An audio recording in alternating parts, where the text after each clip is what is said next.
It's been standing there for thousands of years, and we still can't figure out what it was really used for. Some people think it was a healing center, while others believe it was a memorial to ancestors, but recent studies have shown that these theories might not be accurate. One thing we do know is that building Stonehenge was no easy feat. The actual placement of the rocks didn't happen until around 1600 BC, but the construction had been going on for over 1,400 years before that. Can you imagine working on a project for that long? I can barely stick to a diet for more than a few weeks. And let's talk about the physical labor involved. The workers had to dig a massive ditch, haul these massive stones over long distances, and then set them up at Stonehenge.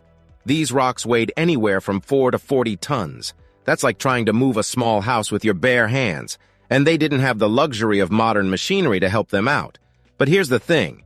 Even with all of our modern technology, we still don't know exactly how Stonehenge was built. It's a mystery that has puzzled experts for centuries. Maybe one day we'll finally crack the code, but until then, we can just marvel at the sheer ingenuity and determination of the people who built it. Stonehenge has certainly piqued the interest of many experts over the years, and it's no wonder why. It's like a big puzzle that people just can't seem to solve.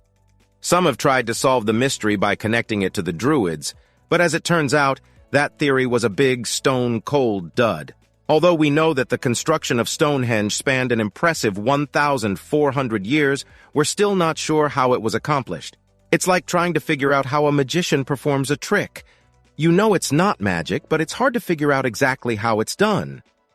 Over the years, many archaeologists have studied Stonehenge in detail, but the monument's true purpose remains a mystery.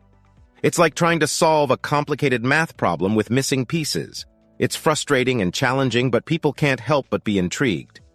Luckily, we now have access to advanced scientific methods like carbon dating to help us pinpoint more information about Stonehenge. People have been scratching their heads over it for centuries, and it's not hard to see why.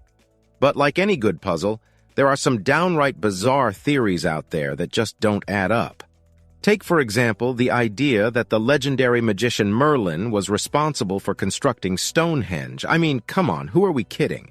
Sure, he might have had some powerful magic at his disposal, but hauling stones weighing up to 40 tons? I don't think so. And don't even get me started on the extraterrestrial enthusiasts who think that Stonehenge was built as a landing pad for alien spacecraft. I mean, what kind of aliens would need a landing pad made out of rocks anyway? They probably have some pretty advanced technology. There are some logical theories out there that actually make sense.